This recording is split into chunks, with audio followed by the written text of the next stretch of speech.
Hello la famille, bonsoir, j'espère que vous allez bien. Bienvenue dans cette nouvelle vidéo à Road to Abroad. Aujourd'hui, je vais vous parler de la Lituanie. Je vais vous expliquer comment et où, surtout où, vous pouvez maintenant demander votre demande de visa ou, je dirais encore ce qui est la meilleure méthode aujourd'hui, votre demande de permis de résidence temporaire étudiante pour la Lituanie. Je vous expliquerai qu'est-ce qui a changé depuis le 1er juillet au niveau de la procédure. Je vous expliquerai pourquoi les gens ne vont plus en Égypte et je vous expliquerai comment vous pouvez vous préparer pour les rentrées de février pour ne pas être surpris dans un premier temps et dans un second temps pour pouvoir préparer tous vos documents et appréhender évidemment cette procédure pour la Lituanie qui reste aujourd'hui le pays Schengen avec un taux d'obtention de visa le plus élevé. Alors les amis, si cette information vous intéresse, on se reprend après le jingle.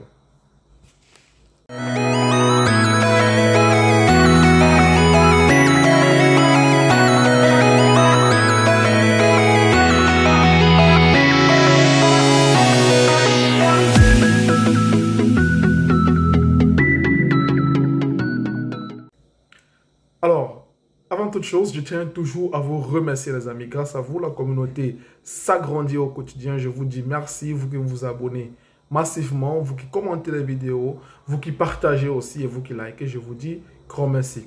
Vous qui m'écoutez, donc c'est la première fois de tomber sur cette chaîne, la première fois de voir mon visage, n'hésitez pas à vous abonner. N'oubliez même pas de vous abonner parce que vous allez manquer les prochaines vidéos. N'oubliez pas aussi de partager, car n'oubliez pas, c'est en partageant qu'on continuera dans cette communauté à Road to Abroad de pouvoir informer, éduquer et partager nos expériences ensemble. Revenons au vif du sujet.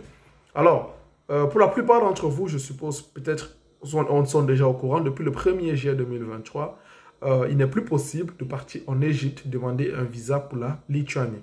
Alors, c'est vrai que pour certains, c'est on va dire, une information qui peut être troublante parce que peut-être d'aucuns ne savent plus vers où se tourner, ils ne savent plus comment faire. Voilà. Donc, je comprends que c'est un peu, on va dire, une information qui bouleverse, mais don't worry, on a toutes les informations et on va partager ensemble. Avant toute chose, sachez qu'aujourd'hui, il y a 34 pays, à l'heure où je vous parle, il y a 34 pays dans lesquels il est possible de demander un TRP, c'est-à-dire un Temporary Residence Permit.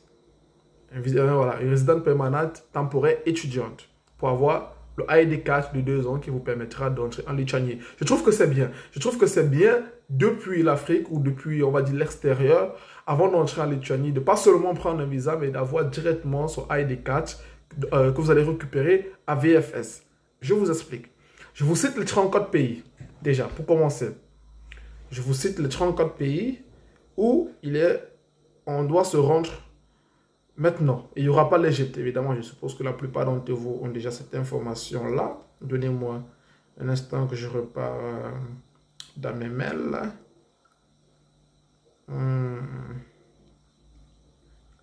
Ok, voilà, je crois que c'est ça ici. Ok. Non, ça c'est pas ça.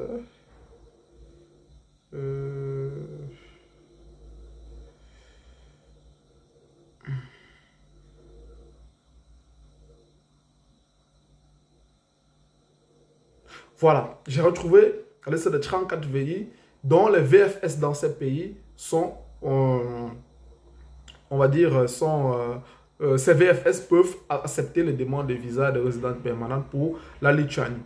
Donc, depuis le 23 janvier, il est possible de demander une résidence permanente ou un visa. C'est vous qui choisissez. La différence, c'est qu'un visa, vous aurez un visa. Vous pouvez toujours entrer en Lituanie. Mais la résidence permanente, vous aurez directement l'accord de la résidence permanente et on vous donnera directement votre ID card, votre carte étudiante. Et vous, depuis le VFS, vous allez récupérer ça à VFS avant d'entrer en Lituanie. Maintenant, depuis le 1er juillet 2023, donc il y a à peu près un mois, peut-être 3 semaines, depuis le 1er juillet 2023, il y a l'Égypte ne fait plus partie des pays où on peut demander un visa pour la Lituanie ou même encore un résident permanent pour la Lituanie. Quels sont ces pays? Vous pouvez aller dans le VFS qui est en Albanie. VFS en Argentine, VFS Arménie, VFS Australie, VFS Azerbaïdjan, VFS qui est au Brésil, VFS Canada, VFS Inde, VFS Israël, Japon, Jordanie, Kazakhstan, Kyrgyzstan, le Liban, Malaisie, Moldavie, Népal, Nouvelle-Zélande, Philippines, Singapour, République d'Afrique du Sud, la Corée du Sud, le Sri Lanka, Taïwan, Tadjikistan, Thaïlande, Turquie, Ukraine, Dubaï, Émirats Arabes Unis, l'Angleterre, États-Unis, Ouzbékistan et Venezuela. Globalement, voilà tous les pays où c'est possible d'aller. Alors, je mettrai un lien de ces pays où vous pouvez checker cela dans la description pour bien revoir les pays si vous n'avez pas bien compris. Maintenant, vous allez me dire, mais en Afrique, il n'y a qu'aujourd'hui l'Afrique du Sud, en fait, si vous regardez bien. Mais vous allez me dire, mais c'est compliqué. Oui, c'est un peu plus, pas compliqué, mais c'est un peu plus rigoureux. C'est un peu une procédure un peu plus longue. Maintenant, comment faire? Je prends un exemple. Par exemple, dans ces pays que j'ai cités, j'ai parlé du Philippines. Je vais prendre un exemple parce que je suis camerounais et je ne connais pas, on va dire, le passeport de tous les pays. Par exemple, si vous avez un passeport camerounais, vous pouvez par exemple aller aux Philippines. Pourquoi je dis c'est les Philippines? Les Philippines parce que c'est free visa avec le Cameroun. C'est free visa avec le Cameroun. Je ne sais pas pour les Sénégalais quels sont, parmi tous les pays que j'ai cités, quel est le pays qui est free visa. Je ne sais pas pour les Ivoiriens, je ne sais pas pour les Congolais, je ne sais pas pour tout le monde. Je sais parce que je suis Camerounais, donc j'ai pris l'exemple par exemple des Philippines. Le Cameroun est free visa avec le Philippines. Il y a une Camerounaise qui est partie. Vous pouvez aussi partir aux Philippines, c'est free visa lorsque vous avez votre admission et surtout lorsque vous avez apply en ligne. Je reviendrai dans cette partie. Maintenant, si par exemple vous n'avez aucun, dans la liste de ces pays que j'ai cités, votre pays n'est pas free, il n'a pas une liberté de circulation avec parmi les pays que j'ai cités, pas de souci. Je prends l'exemple de la Turquie. Lorsque vous avez votre admission, vous avez tous les documents d'école, vous avez tout préparé les documents, vous avez apply en ligne, vous avez dit à la confirmation de l'immigration lituanienne, vous voulez prendre rendez-vous, vous pouvez aller avec votre rendez-vous, par exemple à l'ambassade de Turquie dans votre pays, prendre un visa pour la Turquie, basé sur votre rendez-vous, vous allez vous montrer les documents d'école en Lituanie et tout, basé sur tout cela, prendre un visa de la Turquie et aller en Turquie. Et non, vous n'avez pas besoin d'être un résident permanent en Turquie pour apply pour la demande de résidence permanente en Lituanie. Vous n'avez pas besoin ni de vivre en Turquie, ni d'avoir une carte de séjour turque. Vous devez juste prendre un visa de la Turquie depuis votre pays qui vous permettra d'entrer en Turquie et d'aller directement à VFS qui est à Ankara. C'est dans le cas où, parmi les 34 pays que j'ai cités, par exemple, votre pays n'est pas free visa avec un de ces pays. Par exemple, un Camerounais peut aussi aller en Turquie. S'il préfère aller en Turquie, il va juste à l'ambassade de Turquie à Yaoundé, à Bastos. Avec les documents de l'école lituanienne, avec toute la procédure, la documentation qu'il faut, il sera à l'ambassade. Il apply pour un visa. L'ambassade lui donne un visa, il va en Turquie. Maintenant, s'il ne veut pas demander un visa pour la Turquie, il peut directement aller aux Philippines parce que, par exemple, le Cameroun est free visa avec le Philippines. Voilà. Maintenant, avant d'aller dans ces pays, il y a une procédure qui est intéressante. Ça, c'est dans le cas où vous voulez demander une résidence permanente étudiante hors de la Lituanie. Voilà. Comprenez qu'il y a le site Migris. J'avais fait une vidéo sur ça. Je remettrai encore le lien de cette vidéo en commentaire pour que vous puissiez revoir ça. Comprenez que avant, lorsque vous avez déjà l'admission en Lituanie, qu'importe l'école, qu'importe le programme, vous devez d'abord soumettre votre demande en ligne dans le site de l'immigration lituanienne. Très important. Et c'est lorsque vous allez soumettre la demande, c'est-à-dire la demande, vous allez remplir les informations, les coordonnées et télécharger les documents, les mêmes documents que vous allez demander votre résident temporaire, les mêmes documents physiques, vous allez les télécharger dans votre compte, dans le site de l'immigration lituanienne et ils vont vous donner une confirmation, une lettre de confirmation et c'est à partir de cette lettre-là que vous pouvez maintenant prendre rendez-vous auprès des VFS parmi les 34 pays, puis vous rendre là-bas avec ce document de confirmation et tous vos documents originaux pour mettre vos empreintes, soumettre les documents originaux et attendre votre décision qui prend à peu près 2 mois. C'est très important ça. Donc pour vous dire qu'entre l'étape de l'admission, puis l'étape vous payez la scolarité en Lituanie, avant de vous rendre dans le pays où vous allez décider d'aller demander votre résidence temporaire étudiante là-bas, il y a d'abord une soumission en ligne qui est très importante. Très, très important. Donc, je mettrai même encore le site de l'immigration lituanienne pour que bon nombre d'entre vous puissent aller visiter et mieux encore se documenter, mieux encore entrer en possession de plus en plus d'informations. Très, très important.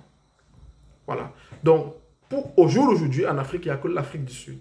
Le seul pays où on peut demander un visa temporaire étudiant pour la Lituanie. Il n'y a plus d'Égypte. Vous me demandez pourquoi, je suis capable de vous répondre. Ça, c'est l'immigration lituanienne. Qui sait le pourquoi? Maintenant, il y a la Turquie, par exemple. Il y a le Liban, par exemple. Si votre pays est free visa avec le Liban, vous pouvez aller au Liban. Il y a Dubaï, il y a les Philippines, il y a Singapour, il y a la Malaisie. Cherchez un pays dont vous estimez que vous pouvez vous rendre et n'ayez crainte, allez demander votre résidence temporaire. Je vous conseille même de faire la demande de résidence temporaire étudiante pour la Lituanie. Pourquoi? Parce que c'est 2 ans. On vous donnera directement 2 ans et c'est très très bien. Et puis, ça vous évitera tous les maux de tête à votre arrivée en Lituanie pour faire encore d'autres préparations. C'est pour ça que je vous dis c'est très très bien. Pour terminer cette vidéo, je vous dirais que je vous prépare une très très bonne vidéo. Je n'ai pas encore terminé cette vidéo-là, où je vais vous présenter les universités les plus moins chères, les plus abordables pour les étudiants étrangers, pour que vous puissiez vous préparer à candidater pour la rentrée de février 2024. Et aussi, je ferai aussi une vidéo lorsque la plupart des écoles en Lituanie ouvriront leurs admissions pour la rentrée de février 2024. Et aussi, je n'ai pas oublié, je vous avais promis une vidéo sur les documents de demande de visa République tchèque. Et je vous parlerai de la Hongrie et je vous dirai pourquoi j'estime aujourd'hui que la Hongrie est un pays dans le Schengen que bon nombre d'entre vous doivent commencer à projeter, à aller dans ce pays déjà qu'on porte d'entrée dans le Schengen. J'espère qu'avec cette vidéo sur la Lituanie, comment ça se passe, les différents pays, j'ai au moins pu vous apporter des éléments de réponse. Si oui, faites-moi savoir, likez la vidéo et partagez-la. Et comme je vous dis très prochainement avec une autre vidéo sur la Lituanie. Portez-vous bien, bon week-end à vous et je vous aime. Bye.